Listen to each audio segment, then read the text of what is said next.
Rītāk sērgašīgā brokastī, pēc tam eju uz skolu mācīties, stundas dienā. Ak, Dievs, labāk neies pagrinējā grupā, jo tur 15 stundas ar prātīgiem un labāk ir otrajā grupā.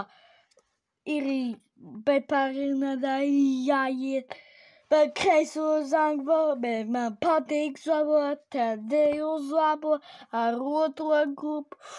Man patīk otrā grupa, tāpēc ne vienkārši, bet tajā ātri iet mājās, tāpēc, ka līdz 12 strādā. Tātad es tūlīt skatīšos filmu. Ko?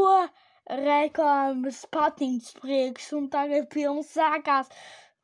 Kur man ir labākā, kur spēlē futbolu pata un iemet vārtos 9:10. Ak, Dievs, vai tā patiesībā ir? Tiesnes un tikai soda punktu.